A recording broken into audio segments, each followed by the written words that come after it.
I didn't really miss my life while I was living it. That's the part I hate admitting. I was there, I showed up, I did what I was supposed to do, and still, somehow, I wasn't in it. There's a particular kind of quiet that comes when you realize you were the one who kept choosing later. Not on purpose, not out of cruelty, just out of habit. And the habit didn't feel like anything at the time. When I was younger, I was the kind of man people trusted. I looked steady. I paid bills on time. I kept my word at work. I didn't drink too much. I didn't run around. I was proud of that. I still am in a way.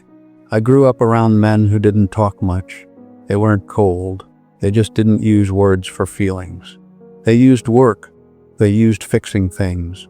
They used keeping the lights on. That was love, in the only language they knew. So that became my language too. I met my wife when I had more hair and more confidence than sense. She laughed easily. She didn't make a big show of it. It was just there, like breathing. I remember the first time I noticed she listened with her whole face. I'd be talking about something boring, a job, a car problem, some man I couldn't stand, and she'd look at me like it mattered because I mattered. I didn't understand what a gift that was. When our first child came, I felt something in my chest that scared me a little. Not in a bad way, just big, too big for the way I was raised. I remember holding that small body and thinking very calmly that I would never let anything happen to them, like I could bargain with the world if I just stayed vigilant. And I decided, without ever saying it out loud, that the way to keep everyone safe was to work harder. It sounded noble in my own head. It sounded simple. More hours, more savings, a better car so it wouldn't break down, a house with a yard, a decent neighborhood, insurance, a little set aside for emergencies. There was always an emergency coming, even when there wasn't. I wasn't chasing yachts or vacations. I wasn't glamorous. I was ordinary. That's what makes it harder to talk about, because ordinary choices don't feel like choices. They feel like the only way. I would come home and the kitchen would smell like dinner that had already been eaten. Sometimes the dishes would still be in the sink. Sometimes she'd have left a plate in the oven for me. I'd eat standing up without even thinking about it. I'd ask about everyone in the same flat voice I used at work. How are the kids today? Fine. Homework done? Mostly. And then I'd sit down in my chair and feel the day leave my body. I thought that was rest. I thought that was earning it. My wife would be folding laundry or wiping down the counter. She'd talk about something that happened at school or something one of the kids said, and I'd half listen, not because I didn't care, because I was tired, because my mind was still in the place I'd been all day, because I thought I'd have time later to really pay attention. Sometimes she'd stop talking mid-sentence. I can see it now. I didn't see it then. She'd look at me for a second longer than normal, like she was checking whether I was still in the room with her. Then she'd turn back to whatever she was doing. I didn't notice how often that happened. There were small moments I treated like nothing. A kid lingering in the doorway with a question they didn't know how to ask. My wife standing in the hall after everyone went to bed, quiet, waiting for me to say something that didn't have to do with money or tomorrow. A phone call I didn't return because it was late and I had an early start. I told myself I was being responsible. I was very good at telling myself that. The years went by without any big explosion. That's what I used to believe. If a marriage is bad, you know it, right? If you're failing, there's some clear sign. A shout, a slammed door, a suitcase. But most of the damage in my life didn't come with noise. It came with postponing. I'll take you out this weekend, after this busy season, when things calm down. I can't right now, not tonight. I didn't say those exact words every time. Sometimes I didn't say anything at all. I just keep walking through the house like I was moving between tasks, and the people I loved were part of the furniture.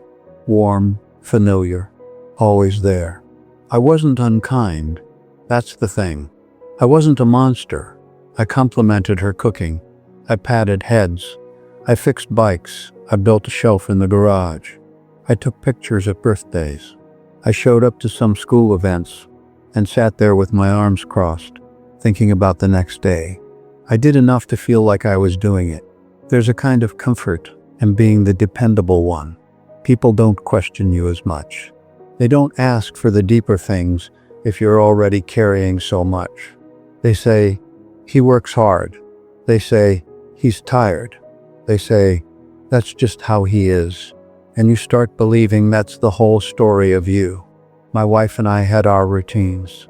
Coffee, groceries, bills, the little jokes you repeat because they're familiar. She'd tell me about someone from church or a neighbor, and I'd make a sound like I was listening. And sometimes I was listening, just not all the way. The children grew the way children do. One day they're small enough to lift, and the next day you realize you have to look up at your own son. They started having their own lives, friends, music I didn't understand, problems I thought would pass if they just focused. There were moments I could have stepped closer. I could have sat on the edge of a bed and asked a question and stayed there through the awkwardness. I didn't. I thought I was giving them space. I thought I was letting them grow. I thought they'd come to me if it was important. Mostly they went to their mother. I remember one night, my daughter was crying at the kitchen table. Not loud, just wiping her face with the back of her hand, trying to keep it together. My wife was next to her, calm, saying very soft things. I walked in, saw it, and my first thought was, what happened now? Like I was irritated by the inconvenience of emotion. My wife glanced at me, and I could tell she didn't want me to say anything. That stung. I stood there anyway, useless. And then I walked back out, because I didn't know what to do with myself. I told myself later it was better that way. I said that about a lot of things. I look back and I see how much I relied on her to carry the warmth, to do the remembering, to know everyone's inner life. She knew which child was lying by the tone of their fine. She knew what my mother meant when she said she didn't feel up to much. She knew who in the neighborhood was lonely. She knew what to bring to a sick friend without making it a production. I knew numbers. I knew how to keep the car running. I knew how to keep the roof from leaking. And I treated that as equal, like it balanced out. My wife didn't complain much. Not in the way people imagine. She wasn't dramatic. She was patient, too patient. She would say, sometimes, I miss you, even though I was sitting right there. She'd say it in a light tone, like she was joking, but her eyes weren't joking. And I'd smile and say, I'm right here, as if being in the same room was the whole thing. There's a moment that keeps coming back to me. It wasn't a fight. It wasn't even a conversation I would have remembered if life had gone differently. It was a Tuesday. I remember because the trash went out on Tuesdays. I was standing at the sink rinsing a coffee cup. My wife was at the table with a stack of papers, school forms, a dentist reminder, something like that. She asked me about a weekend 2 months away, a wedding maybe, or a graduation. The exact event doesn't matter. She said, do you want to go? I said, without looking at her, we'll see. That was my answer for everything that required presence. She didn't argue. She just nodded once and wrote something down. But her shoulders dropped a little, like a string inside her had gone slack. It was quick, almost nothing. And for a split second, I felt a cold little pinch of understanding. Not a full realization, just a strange thought. She's getting used to me not being there. Then the phone rang, or the kids came in, or I thought about work, and it passed. That's what scares me now, how easily it passed. Years later, when she got sick, I did what I always did.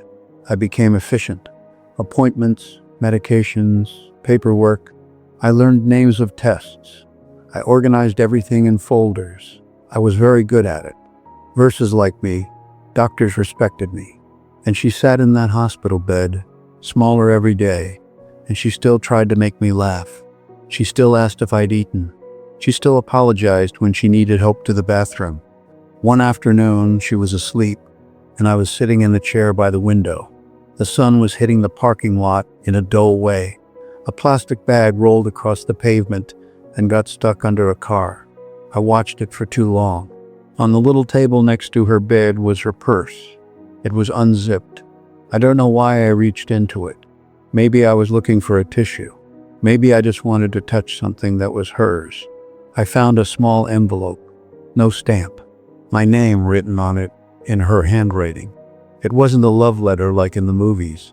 It wasn't some dramatic confession. It was just a few lines on a folded piece of paper. She wrote that she loved me.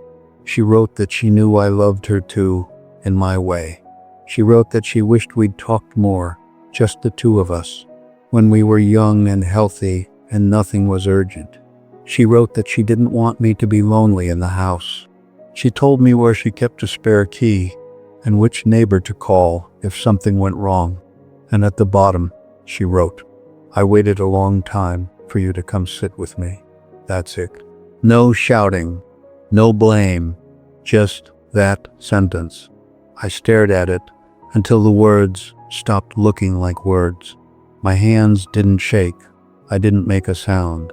I just sat there in that chair, listening to the air conditioning, and I finally understood what she meant.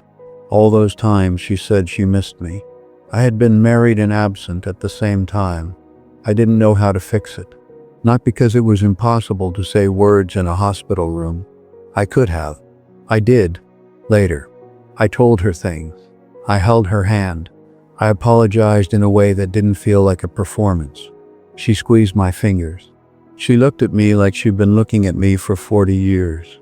But I could feel the years behind us like a closed door. After she died, people brought food. They talked. They hugged me. They told stories about her. I nodded a lot. I thanked them.